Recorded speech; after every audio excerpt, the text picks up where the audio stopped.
السلام علیکم ورحمۃ اللہ وبرکاتہ۔ جیو پاک زندگی اس پروگرام کے ساتھ ایک بار پھر آپ کی خدمت میں حاضر ہیں۔ میں ہوں آپ کی ہوسٹ فائزہ خان، اور ہمیشہ کی طرح ہمارے ساتھ موجود ہیں استاذہ نگہت ہاشمی۔ جزاک اللہ استاذہ۔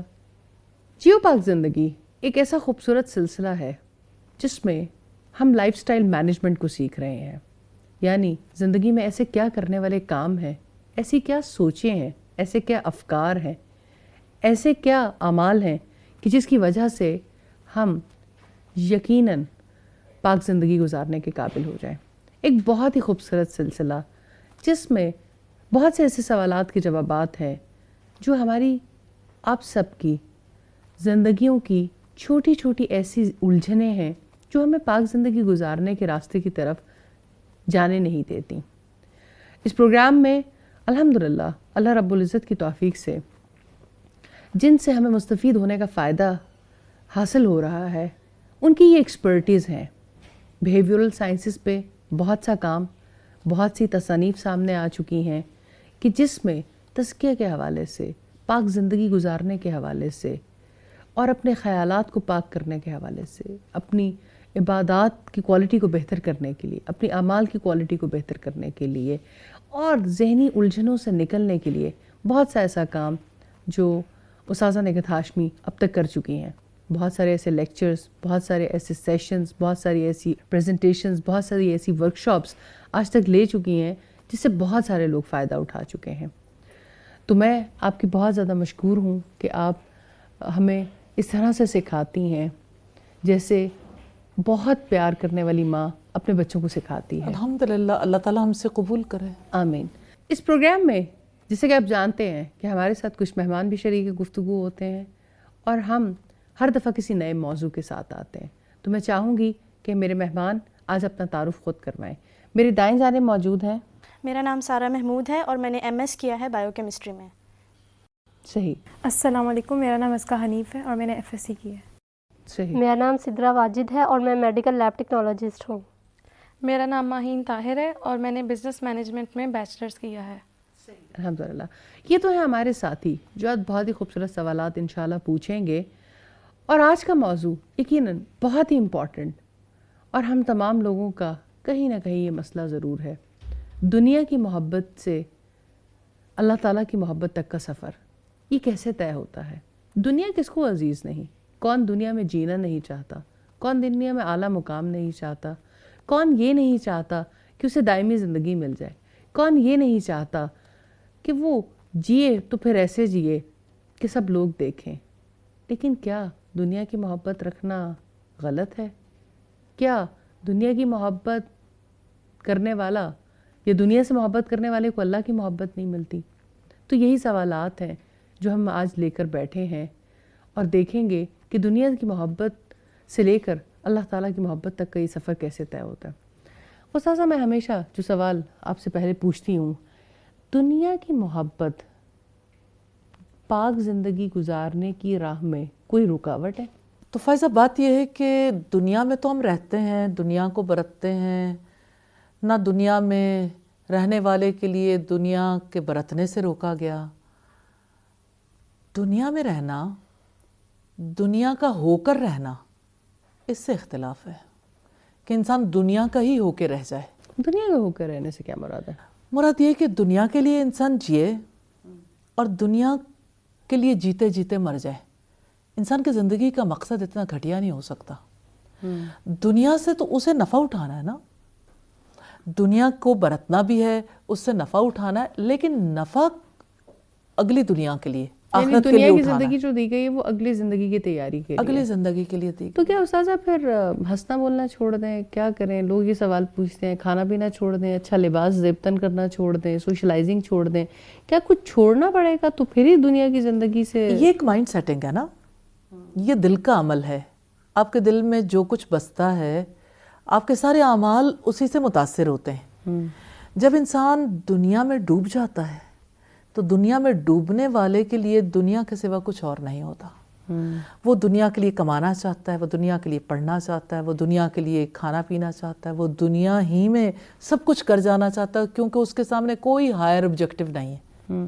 یعنی یہ دنیا ایک ایسا سمندر ہے کہ ویسے تو آپ سمندر میں چھلانگ لگائیں اور آپ کو تیرنا نہ آتا ہو تو آپ کی موت واقع ہو جائے کچھ ہی لمحات کے بعد, لیکن دنیا ایک ایسا سمندر ہے کہ جس میں آپ نے چھلانگ لگا دی تو آپ غرق ہو گئے اور آپ غرق ہوتے چلے جاتے ہیں اور گہرے, جب تک آپ کا آخری وقت آتا ہے تو وہ بہت لمبا سفر آپ آگے کی طرف کر جاتے ہیں.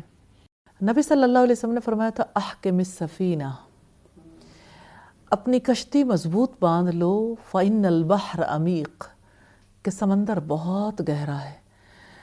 تو اس دنیا کے سمندر میں ایک مومن نے کیسی زندگی بسر کرنی ہے کہ اس سمندر میں وہ نیک اعمال کی کشتی میں بیٹھ جائے, دنیا کو برتے اس طریقے سے جیسے رب چاہتا ہے.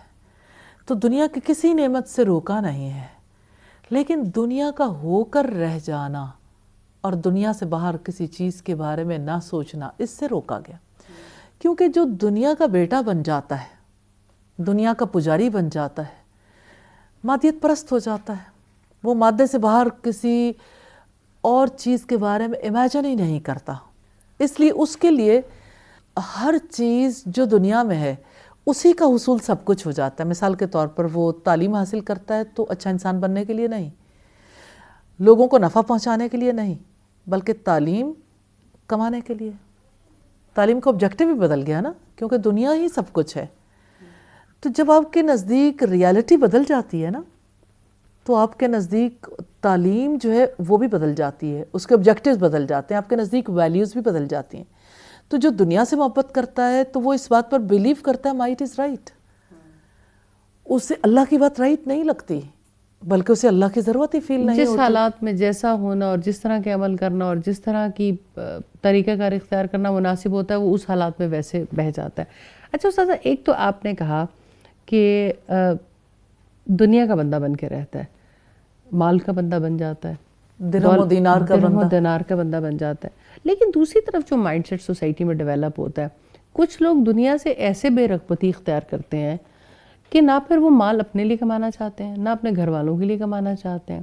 ہماری سوسائٹی میں شاید جو اتنی ریزسٹنس ہے اس کی ریزن یہ ہے کہ ایک ایسا طبقہ تیار ہو گیا جو اللہ کے نام پر, جو دنیا کو چھوڑنے کے نام پر ایک پیسٹیسائڈ کا کردار ادا کر رہا ہے.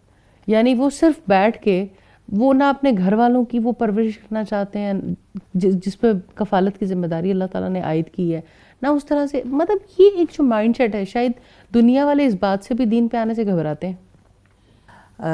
فائزہ بہت ہی اچھے پہلو کی طرف توجہ دلائی ہے آپ نے. الحمدللہ. بات یہ ہے کہ اسلام پیراسائٹس تو نہیں بنانا چاہتا, دنیا سے بے رغبتی بھی نہیں سکھاتا. اسلام مال کمانے کو احسن خیال کرتا ہے. نبی صلی اللہ علیہ وسلم نے فرمایا سچا تاجر اللہ کے عرش کے سائے تلے ہوگا جس دن کوئی سایہ نہیں ہوگا, اور دینے والا ہاتھ لینے والے ہاتھ سے بہتر ہے. بالکل. اور آپ دیکھیں کہ کسی نے مجھے کہا کہ میرے ہسبینڈ کہتے ہیں کہ میں تو دنیا میں گھر نہیں بنانا چاہتا کیونکہ میں جنت کا گھر چاہتا ہوں. تو میں نے کہا کہ آپ کے ہسبینڈ کی سارے دن کی مصروفیت کیا ہوتی ہے, کیا کرتے ہیں؟ وہ کہتے ہیں کہ میں تو سادگی اختیار کرنا چاہتا ہوں. میں نے کہا کیا ٹائمنگز ہیں, وہ اپنے بزنس پہ کب جاتے ہیں, کب واپس آتے ہیں, ان کے بزنس میں دلچسپی کتنی ہے؟ کہتے وہ بزنس نہیں کرنا چاہتے. تو میں نے کہا پھر وہ اور کیا کرتے ہیں؟ کہتے زیادہ آرام کرتے ہیں. تو اب اگر آپ دیکھیں کہ اپنی سہل پسندی کے لیے اور اپنے آپ کو ان ساری مصروفیات سے الگ کرنے کے لیے یہ کیسا عذر تلاش کیا ہے. تو اگر مال کمانا اور اگر مال خرچ کرنا جائز نہ ہوتا تو مجھے یہ بتائیے زکوٰۃ کا نظام ہے آپ کا, جو صدقات کا نظام ہے, اور پھر اسی طرح سے جیسے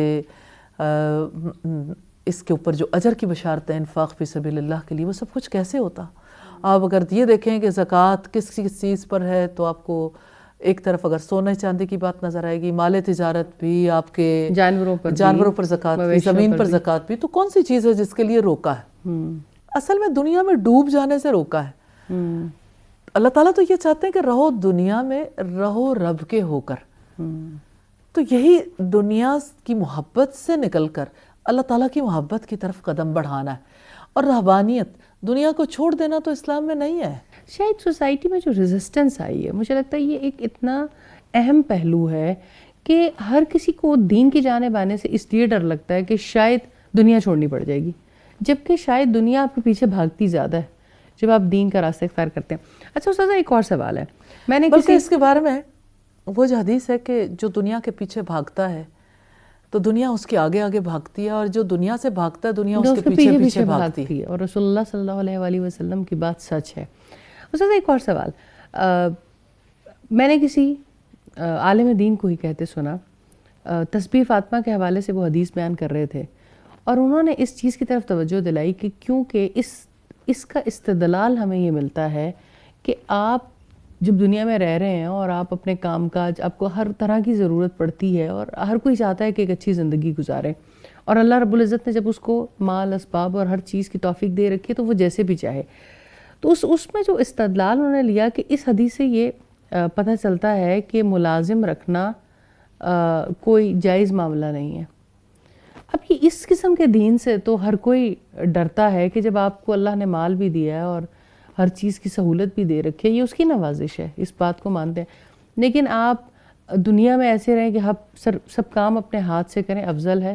یہ جو توجیحات ہیں یہ تھوڑا سا زیادہ دنیا کی محبت اور بڑھا نہیں دیتی ہیں؟ کسی کی ذاتی رائے ہو سکتی ہے، دین نہیں، کیونکہ حضرت عمر بن عبدالعزیز سے کسی نے پوچھا تھا کہ کیا ایسے شخص پر زکوٰۃ ہو سکتی ہے جس کے پاس اس کا ذاتی گھر بھی ہو اور اس کی گاڑی بھی ہو اور اس کے پاس اس کا غلام بھی ہو؟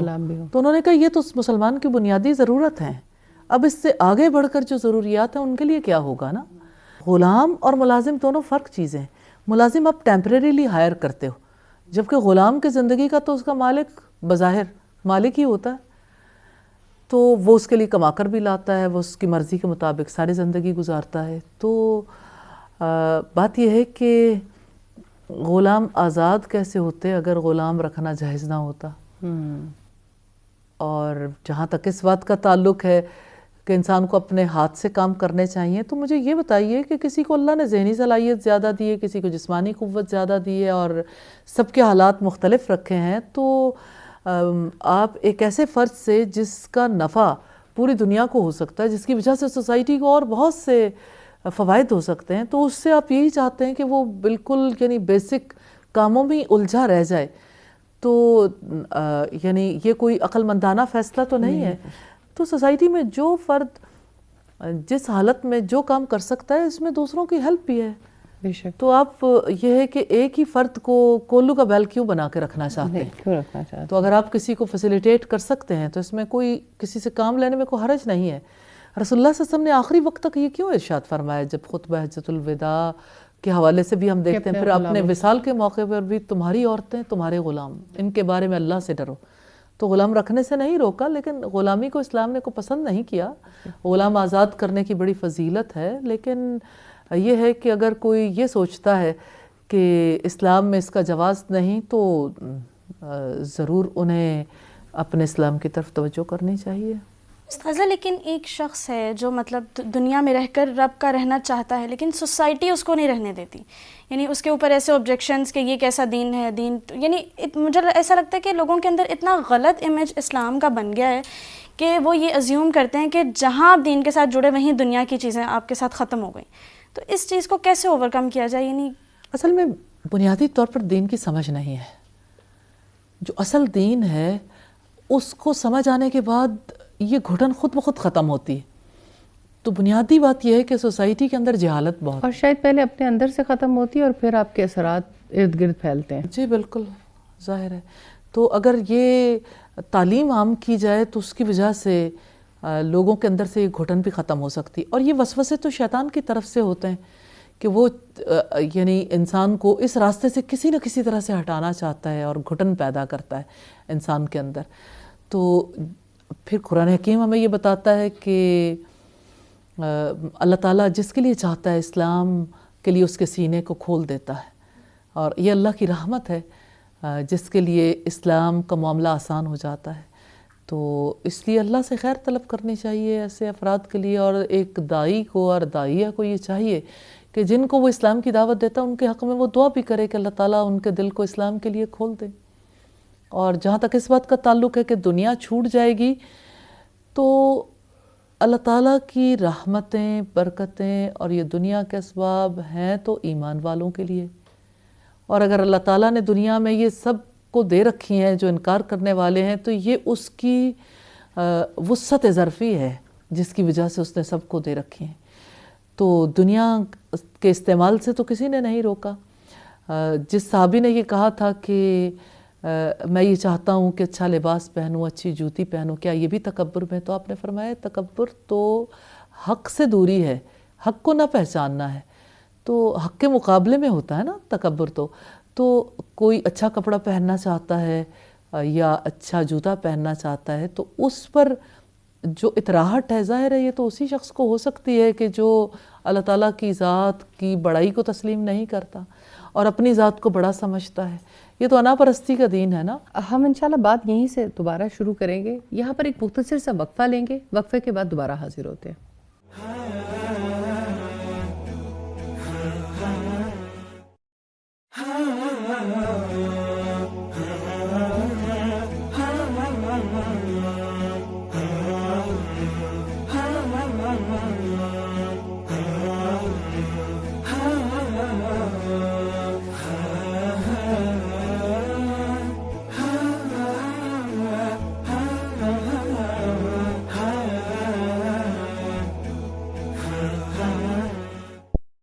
پروگرام میں ایک بار پھر خوش آمدید۔ استاد باتوں کا سلسلہ جاری ہے اور آج ہم سیکھ رہے ہیں دنیا کی محبت سے اللہ تعالیٰ کی محبت تک کا راستہ۔ آپ کوئی سوال کرنا چاہ رہی تھیں؟ استاذہ یہ بھی تو ہوتا ہے کہ دنیا میں ڈوبے بغیر دین میں بھی آگے نکلنا کبھی کبھی ناممکن ہو جاتا ہے۔ جیسے اچھی ایجوکیشن، اچھے یہ بزنس کے اندر پوری محنت کیے بغیر، ان کے اندر 100% دیے بغیر انسان کچھ عبادات بھی نہیں، جیسے حج نہیں کر سکتا، عمرہ نہیں کر سکتا، دوسروں کی ہیلپ نہیں کر سکتا۔ تو اس سے کیا ہے، مطلب دنیا میں ڈوبنا بھی ضروری ہے، دین میں بھی جو ہے ڈوبنا ضروری ہے، اس کا کوئی لنک مجھے سمجھ نہیں آ رہا ابھی۔ اصل میں بات یہ ہے کہ دنیا میں رہتے ہوئے جو آپ کی ضروریات ہیں ان کو پورا کرنے کے لیے جو معاش ہے، معاش کے لیے جو تعلیم ہے، اس سے کسی نے روکا نہیں ہے۔ اگر آپ اسے کہیں گے کہ یہ دنیا میں ڈوب جانا ہے تو یہ تب ہے جب انسان اپنے رب کو بھول جائے۔ تو آخر ایسی کیا وجہ ہے کہ انسان تعلیم حاصل کرنے کے ساتھ اپنے رب کو یاد نہیں رکھ سکتا، یا اپنے رب سے محبت نہیں کر سکتا، یا اسی طرح سے اپنے معاش کے ساتھ اپنے رب کو یاد رکھنا ناممکن ہے؟ تو دنیا میں ڈوبنے والی بات اس وقت ہے کہ جب دنیا کے تو سارے معاملات یاد رہیں، رب بھول جائے۔ تو میں آپ ہی سے پوچھنا چاہتی ہوں کہ آخر رب کو بھلا کر ہی دنیا حاصل کی جا سکتی ہے، یا رب کی یاد کے ساتھ بھی دنیا کمائی جا سکتی ہے؟ رب کی یاد کے ساتھ دنیا بھی کمائی جا سکتی ہے، لیکن مجھے ایسا لگتا ہے کہ آج کل کے جو سسٹمز ہیں، ایجوکیشن سسٹم ہے یا آپ کی جو بزنس کی جو کمپنیز ہیں، وہ انسان کو اتنا کھینچ دیتی ہیں، اتنے جکڑ کے رکھ دیتی ہیں کہ اس کو دین کے لیے جس ہوتا ہے ایک پورا پراپر وقت جو ہے نکالنا، یا رب کی یاد جو ہے اس کو پراپر یاد کرنا ایک طریقے سے، وہ نہیں کر پاتے۔ دیکھو بیٹا، بات یہ ہے کہ جہاں تک کمپنیز کا تعلق ہے یا جہاں تک بزنس کا تعلق ہے، تو جو اپنے رب کی محبت میں جیتے ہیں وہ بھی اسی دنیا میں کام کرتے ہیں، اور جو دنیا کی محبت میں ڈوبنے والے ہیں وہ بھی اسی دنیا میں رہتے ہیں۔ یہ تو بات ہے انٹینشن کی، بات ہے ارادوں کی، بات ہے سمجھ کی۔ تو جس کے لیے جو چیز زیادہ امپورٹنٹ ہو، جس کے لیے جو چیز مقصد ہو، اسی کے مطابق وہ اپنی زندگی کا پیٹرن اڈاپٹ کرتا ہے۔ تو اصل میں رب العزت بھی اسی جانب توجہ دلاتے ہیں کہ جو دنیا سے محبت رکھتے ہیں وہ دنیا سے ایسی محبت رکھتے ہیں، یا دنیا کی کسی ہستی سے ایسی محبت رکھتے ہیں جیسی محبت اللہ تعالیٰ سے کرنی چاہیے۔ والذین آمنوا اشد حبا للہ، اور جو لوگ ایمان لائے ہیں وہ اللہ سے شدید محبت رکھتے ہیں۔ نہ تعلیم حاصل کرنی منع ہے، نہ کمانا منع ہے، نہ دنیا سے فائدہ اٹھانا منع ہے، لیکن ان سب میں ڈوب کر رب کو بھول جانا منع ہے۔ تھوڑا سا یہ فلاسفیکل چینج آ گیا کہ شاید دنیا اور دین کوئی الگ چیزیں ہیں، جبکہ دین کی دنیا تو دین ہی سے ڈرائیوڈ ہوگی کہ زندگی گزارنے کا طریقہ ہے۔ تو یہ جو دو ایک لائن ڈرا کر دی کہ نہیں یہ دینی معاملات ہیں اور یہ دنیاوی معاملات ہیں، اس کی وجہ سے ایک کشمکش کی کیفیت رہتی ہے۔ وہ پھر بات جس کی طرف توجہ دلائی گی، نہ ہمارے کریکولم میں، نہ نصاب میں، نہ باقی ساری چیزوں میں وہ پلان شامل نہیں ہے۔ اصل میں دین جو ہے نا وہ تو دنیا میں رہنے کا طریقہ زندگی ہے، طریقہ زندگی، اور دین یہ آسان راستہ ہے۔ تو دنیا ہی سے بنتا ہے نا، دنیا سے الگ تھلگ تو کوئی طریقہ کار نہیں ہے۔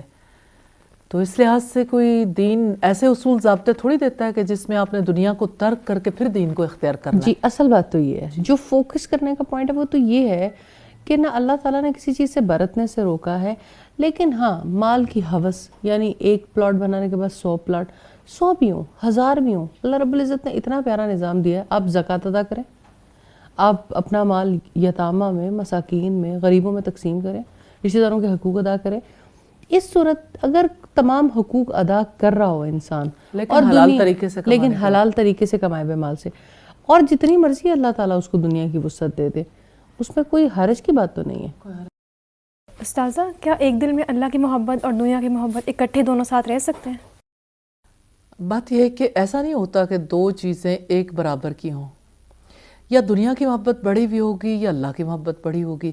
قرآن حکیم ہمیں یہ بتاتا ہے وَالَّذِينَ آمَنُوا أَشَدُّ حُبًّا لِلَّهِ، جو لوگ ایمان لے وہ اللہ کی محبت میں زیادہ شدید ہیں۔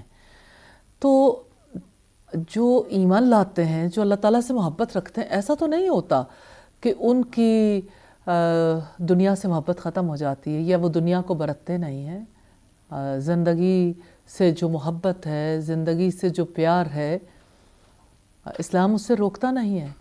جس کو اپنی زندگی سے محبت ہوتی ہے وہی زندگی میں اپنے رب سے محبت کرتا ہے۔ تو جس کی ذات ہی ختم ہو گئی، جس کی دنیا ہی ختم ہو گئی، اس کے لیے تو رب کی محبت بھی پھر کوئی معنی نہیں رکھتی۔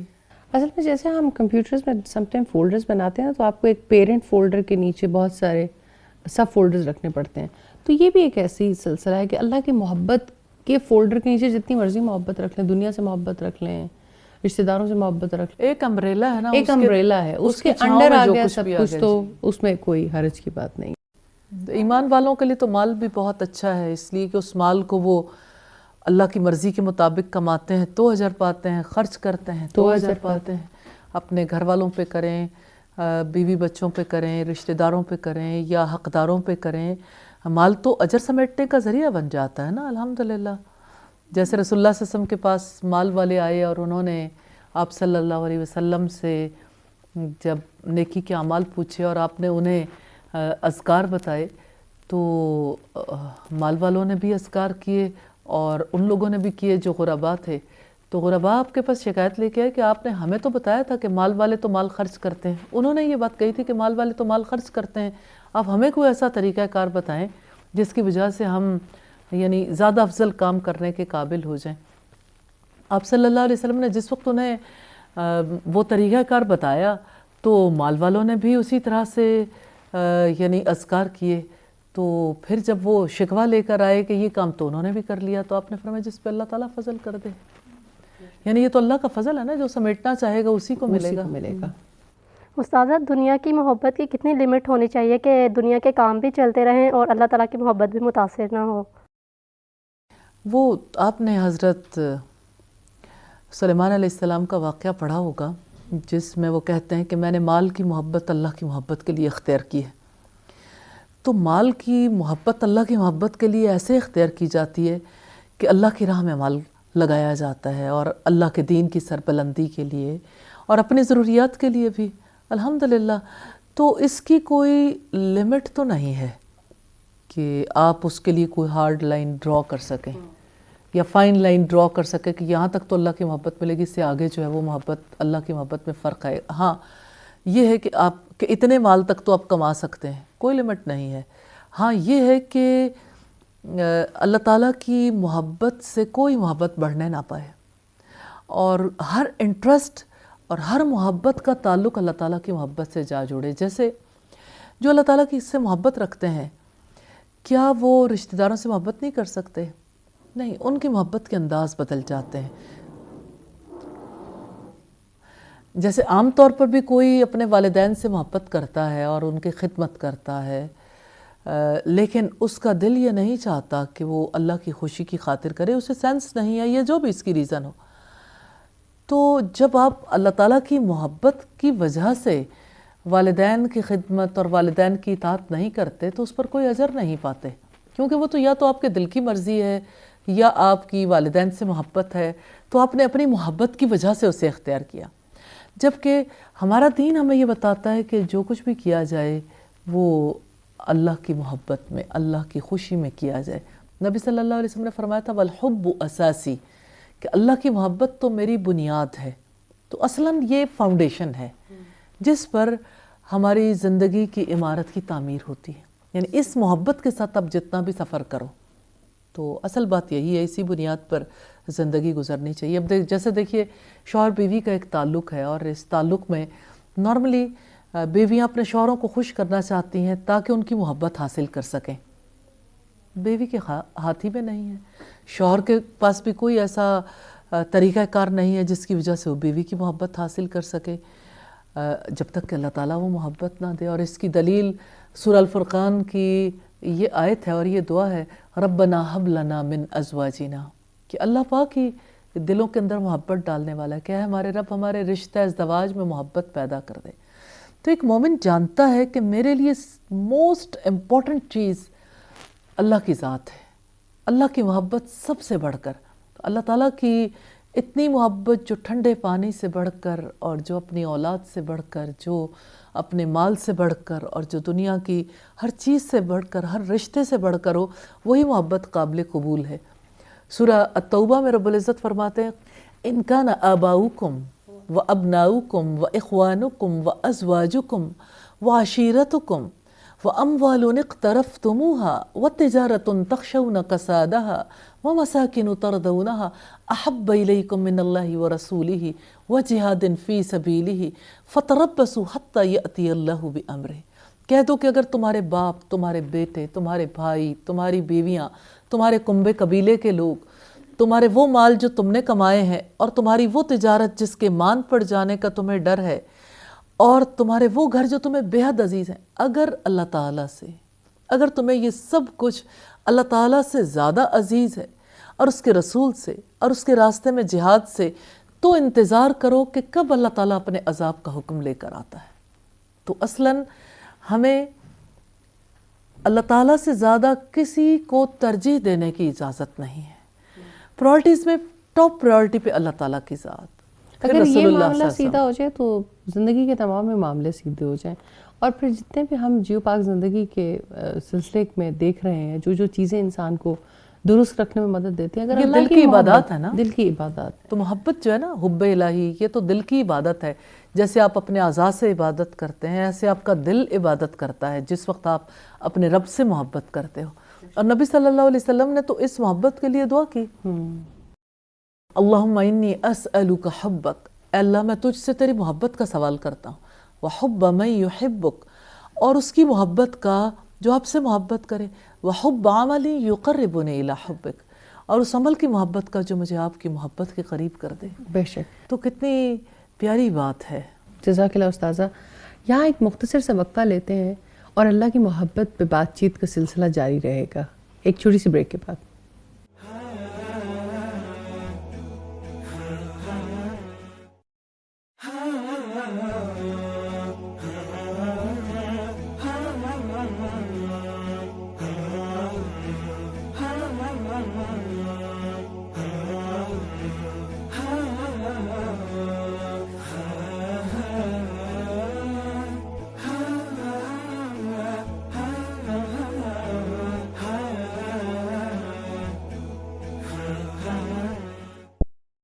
پروگرام میں ایک بار پھر خوش آمدید.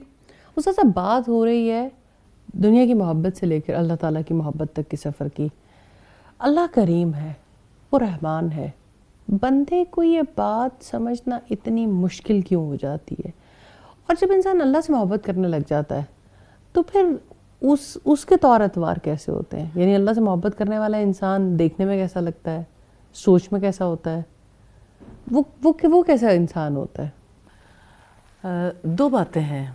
ایک تو یہ ہے کہ دنیا کی محبت سے اللہ تعالیٰ کی محبت تک، یہ آپ یوں کہہ لیں کہ یہ سوئچ کرنے والی بات ہے نا. ہم نے یہ بھی دیکھا نا کہ دنیا سے محبت کرنے والا دنیا کے مال میں، دنیا کی آسائشوں میں کھویا ہوا انسان سمندر کے اندر ڈوبتا چلا جا رہا ہے، اور خواہشات ہیں کہ ختم ہی نہیں ہوتی، ایک کے بعد دوسرا. ایسے تو نہیں یہاں پر ہمارے ملک میں کسی کی پراپرٹیز بڑھتی ہیں تو بڑھتی چلی جاتی ہیں. دنیا کی محبت ہے، سمجھ نہیں آتا ایک زندگی آخر چیزیں کہاں لے کر چلی جائے گی. بینک بیلنس بڑھتے ہیں، آف شور کمپنیز نکل آتی ہیں تو نکل آتی ہیں، مطلب بے شمار معاملات. لیکن یہ تو ہمیں سمجھ آ گئی یہ دنیا کی محبت والوں کے حالات ہیں. جو میں سمجھنا چاہتی ہوں اللہ کی محبت میں جو ڈوب جاتے ہیں ان کی ایسی مثالیں یا وہ کیسی پرسنالٹی ڈیولپ ہوتی ہے؟ اصل میں بات یہ ہے کہ یہ تو ایک مائنڈ سیٹ کی بات ہے. اب دیکھیں، آپ جب کڑکتی دھوپ میں، تیز چلچلاتی دھوپ میں سیاہ چشمہ لگا لیں تو آپ کو لگتا ہے کہ بادل آئے ہوئے.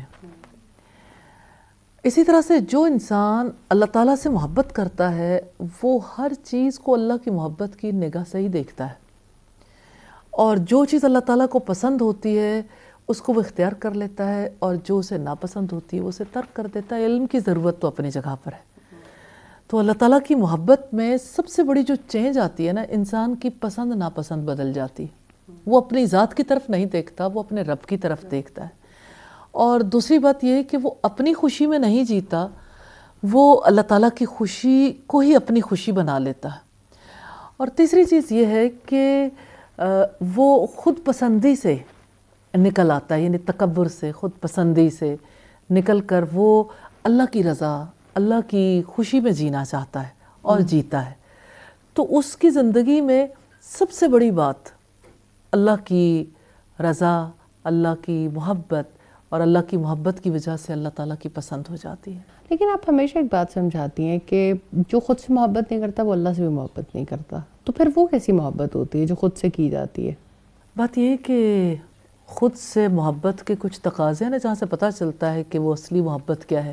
جیسا کہ سورۃ تحریم کی آیت نمبر 6 میں آتا ہے، یا ایھا الذین آمنوا قوا انفسکم واہلیکم نارا، اے ایمان والو اپنے آپ کو اور اپنے گھر والوں کو دوزخ کی آگ سے بچا لو. جس کو خود سے محبت نہیں ہوتی وہ خودکشی کر لے گا، تو اللہ کی نافرمانی کے کام ہے نا، یعنی بڑا گناہ ہے. اور یہ خودکشی کا مطلب یہ ہے کہ وہ اپنی زندگی کو آخرت کی اس بڑی تیاری کے لیے تیار ہی نہیں کرے گا، اپنی جان کو آگ میں ڈالنے کے لیے تیار کرے گا. دوسری بات یہ کہ اگر وہ ویسے جسمانی طور پر زندہ ہے تو کہیں وہ اپنی عقل کو کل کرے گا. عقل کو کل کیا جاتا ہے غافل کر دینے والی مصروفیات سے، حرام مشروبات سے، حرام چیزوں کے، نشاور چیزوں کے استعمال سے. تو وہ عقل کی حفاظت نہیں کرنا چاہے گا، اس کے لیے اس کا مال بھی اہمیت نہیں رکھے گا. وہ مال کے بارے میں بھی ایسا نقطہ نظر اختیار کرے گا جس کی وجہ سے یا تو وہ دوسروں کا مال غصب کر لے یا اپنا بھی ہلاک کر دے. اسی طرح سے وہ اپنی جان کی حفاظت نہیں کرے گا، وہ اپنی عزت کی بھی حفاظت نہیں کرے گا، وہ نہ دوسروں کی عزت کی کو پرواہ کرے گا. وہ تو ایک حیوان ہے جو اپنے رب کو نہیں پہچانتا. تو رب کو پہچاننے والا ہی رب سے محبت کرتا ہے. استاذہ، جس طرح آپ نے بتایا کہ اللہ کی محبت کے بغیر کوئی عمل قبول نہیں ہوگا، تو اللہ کیا ایسے ذرائع اختیار کیے جائیں کہ جس سے ہمیں اللہ تعالیٰ کی محبت مل جائے؟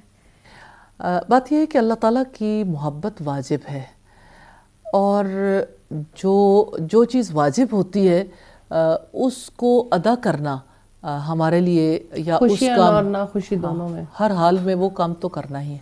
تو اللہ تعالیٰ کی رضا کے بغیر کوئی عمل قبول نہیں ہوتا. یعنی اللہ کی خوشی کے لیے جو عمل کیا جاتا ہے وہی عمل قبول ہوتا ہے، اور اللہ کے حکم کے مطابق، رسول اللہ صلی اللہ علیہ وسلم کے طریقے کے مطابق انجام دیا جائے تو وہی عمل قبول ہوتا ہے.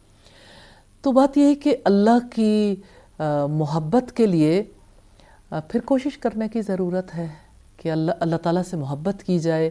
وہ کیسے؟ تو اس کے لیے اللہ تعالیٰ کی پہچان بہت زیادہ ضروری ہے. تو جیسے میں آپ کے بارے میں یہ آپ سے تعلق اگر بنانا چاہوں تو سب سے پہلے میں آپ سے کیا سوال کروں گی؟ آپ کا نام کیا ہے؟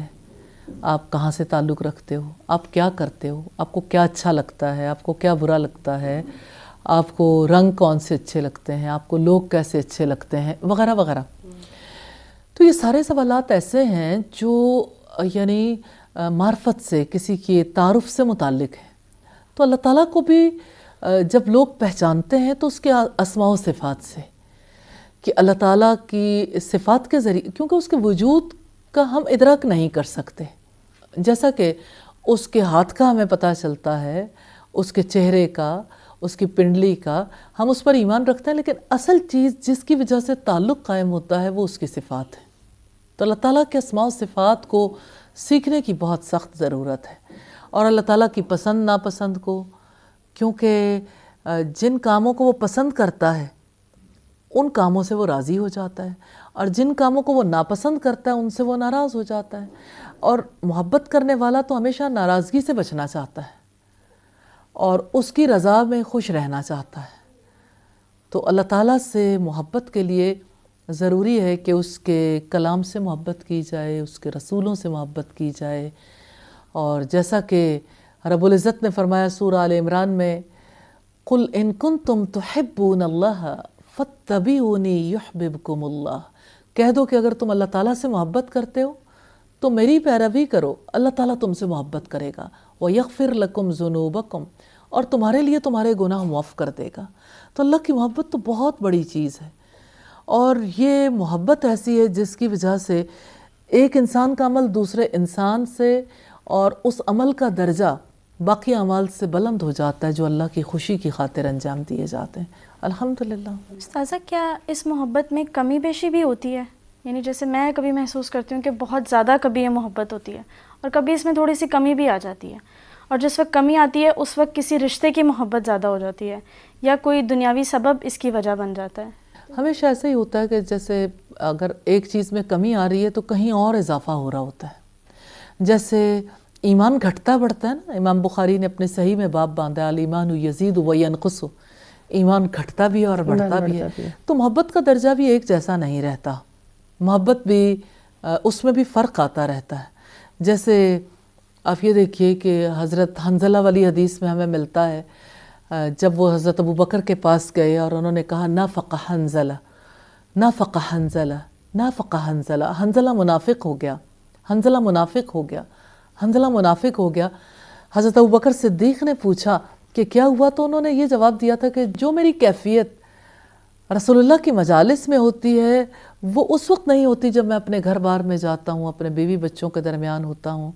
تو یہ تو ڈبل سٹینڈرڈ ہو گیا نا. تو حضرت ابوبکر کہنے لگے میرا بھی یہی معاملہ ہے. پھر دونوں رسول اللہ کی مجلس میں گئے اور وہی بات دہرائی کہ حنظلہ منافق ہو گیا. تو رسول اللہ صلی اللہ علیہ وسلم نے جب پوچھا تو انہوں نے جواب دیا یہ میری کیفیت ہوتی ہے. اس پر آپ صلی اللہ علیہ وسلم نے فرمایا یا حنظلہ ساعۃ و ساعۃ، کہ اے حنظلہ ایک گھڑی کی بات ہے، ایک گھڑی کی بات ہے. یعنی ایک گھڑی تو اللہ کی یاد کی ہوتی ہے، غفلت کی ہوتی ہے، اور اگر تمہاری ہر وقت ایسی ہی کیفیت رہے تو فرشتے تمہارے بستر پر آ کر تم سے مصافحہ کریں. تو بات یہ ہے کہ کیفیات تو ایک جیسی نہیں رہتی، اور جس وقت ایک انسان اللہ تعالیٰ کی رضا کے بڑے کام کرتا ہے اور جس وقت انسان کے اندر تھوڑا اس کا لیول کم ہوتا ہے تو دونوں کیفیات فرق تو ہوتی ہیں. استاذہ، کیا ہمیں اس بات کا بھی کہیں سے پتہ چل سکتا ہے کہ اللہ بھی ہم سے اتنی ہی محبت کرتے ہیں؟ بات یہ ہے کہ اللہ تعالیٰ کی محبت کا پتہ چلتا ہے سورہ آل عمران کی آیت نمبر 31 سے. ابھی ہم نے جیسے دیکھا کہ اگر تم اللہ تعالیٰ سے محبت کرتے ہو تو میری پیروی کرو، اللہ تعالیٰ تم سے محبت کرے گا. تو جو بھی نبی صلی اللہ علیہ وسلم کی پیروی کرتا ہے اس کو یہ یقین ہونا چاہیے کہ اس سنت کی پیروی پر مجھے اللہ تعالیٰ کی محبت ضرور ملے گی انشاءاللہ تعالیٰ. اور اللہ تعالیٰ نے اپنی محبت کے یعنی طور طریقے بھی بتائے ہیں کہ مجھ سے کیسے محبت ہو سکتی ہے. اور آپ کا ایک ہارٹ ٹو ہارٹ کنیکشن بھی تو ڈیولپ مطلب ہو جاتا ہے کہ جیسے اب آپ محسوس کرتے ہیں اللہ تعالیٰ کو اپنے ہر معاملے میں، ہر جگہ پر، ہر چیز میں. آپ اپنے ذکر میں، جیسے اپنے ذکر میں آپ کو ایک بلیسنگ فیل ہوتی ہے کہ ہاں اللہ تعالیٰ آپ کے ساتھ ہیں. اور محبت میں تو انسان کو فیل ہوتا ہے نا، جیسے یعنی ہم اللہ تعالیٰ سے محبت کرتے ہیں تو اللہ تعالیٰ کی محبت کا اس نے خود اپنی کتاب میں یقین دلایا ہے، فَاذْكُرُونِي أَذْكُرْكُمْ، تم مجھے یاد کرو میں تمہیں یاد کروں گا. اور نبی صلی اللہ علیہ وسلم نے فرمایا کہ اللہ تعالیٰ فرماتے کہ جب بندہ مجھے اپنے دل میں یاد کرتا ہے تو میں بھی اسے اپنے جی میں یاد کرتا ہوں، اور جب وہ مجھے مجلس میں یاد کرتا ہے تو میں اس سے زیادہ اچھی مجلس یعنی فرشتوں کی مجلس میں اسے یاد کرتا ہوں. وہ میری طرف چل کے آتا ہے تو میں اس کی طرف دوڑ کر جاتا ہوں. سبحان اللہ. تو اللہ تعالیٰ تو بہت زیادہ قدردان ہے اور بہت زیادہ رسپانس دینے والے ہیں. الحمدللہ وہ تو 70 ماؤں سے بڑھ کر محبت کرنے والے ہیں. تو بن مانگے دعاؤں کا پورا ہونا، بن مانگے وہ ساری نعمتیں جو ہمارے پاس ہیں ان کا عطا ہونا اس کی محبت کا ثبوت نہیں ہے. پھر گناہوں کے باوجود، غلطیوں کے باوجود اس کا مہلت دینا، یہ اس کی محبت ہی کا تو ثبوت ہے. استاذ اللہ تعالیٰ کی محبت پاک زندگی گزارنے میں کتنی مددگار ہے؟ اللہ تعالیٰ خود طیب ہے، طیب چیزوں کو پسند کرتا ہے، اور اللہ تعالیٰ کی محبت کی وجہ سے اطاعت آسان ہو جاتی ہے. اس کے ہر حکم کو ماننا آسان ہو جاتا ہے، اور اس کا ہر حکم پاک زندگی گزارنے کے لیے ہے. مجھے ایسا لگتا ہے کہ جتنے بھی اب تک ہم نے ٹاپکس دیکھے اور جو آئندہ دیکھنے والے ہیں، یہ ایک ایسا فیکٹر ہے اگر اس میں کمی ہوگی تو کسی بھی چیز کو لے کے چلنا اور نبھانا اور پاک زندگی کا راستہ اختیار کرنا مشکل ہو جائے گا. اصل بات تو یہی ہے. اور جیسے ہمارے اسلاف میں سے کسی نے کہا کہ محبت کے 2 پر ہیں، ایک خوف ہے اور دوسرے امید. اور رسول اللہ صلی اللہ علیہ وسلم نے فرمایا کہ ایمان خوف اور امید کے بین بین ہوتا ہے. تو محبت بہت ہیلپ کرتی ہے، کیونکہ جس سے محبت ہوتی ہے اس کا وہ یاد بھی رہتا ہے، یادوں میں رہتا ہے. اس کا ذکر کرنا، اس سے مانگنا، اپنی دل کی باتیں اس کے سامنے رکھنا. اور خوف چھوٹ جانے کا ہوتا ہے جی، کہ کوئی نہیں چاہتا کہ جس سے وہ محبت کرتا ہے وہ اس سے چھوٹ جائے. دوسری بات یہ ہے کہ محبت کی وجہ سے انسان اپنی فکر کو درست رکھتا ہے، محبت کی وجہ سے اپنے طور اتوار درست رکھتا ہے، اپنے اخلاق کی فکر کرتا ہے، اپنے تعلقات کی، رشتے نبھانے کی، کمانے خرچ کرنے کی، یعنی آل اوور پوری لائف سے اس کا تعلق ہے. تو اللہ تعالیٰ سے محبت کرنے والے کے لیے اللہ تعالیٰ کا دیا ہوا لائف سٹائل اختیار کرنا بہت زیادہ آسان ہو جاتا ہے. صحیح. جزاک اللہ خیر استاذہ. الحمدللہ ایک دفعہ پھر ہمیں آج اللہ رب العزت نے موقع دیا، اور بہت ہی خوبصورت موقع دیا، کہ ہم اس سے محبت کرنا سیکھ سکیں، ہم اس کی محبت کے تقاضے سیکھ سکیں، ہم ویسے بن جائیں جیسے اس کو پسند ہے. اور ہم اللہ رب العزت سے یہ دعا کرتے ہیں، کیونکہ دعا تو صرف آپ پوری کر سکتے ہیں. ہم بے بس ہیں اور آپ طاقتور ہیں. ہم آپ کے پاس نہ جائیں تو کس کے پاس جائیں کہ ہمیں اپنی محبت سے سرشار کر دیں. میں اپنے مہمانوں کا بھی بہت زیادہ شکر گزار ہوں جو آئے، جنہوں نے وقت نکالا اور بہت خوبصورت سوالات کیے تاکہ یہ پہلو ہم پر اور واضح ہو سکے. انشاءاللہ اگلے پروگرام میں کسی اور موضوع کے ساتھ حاضر ہوں گے. جب تک کے لیے اجازت دیجیے. السلام علیکم ورحمۃ اللہ وبرکاتہ.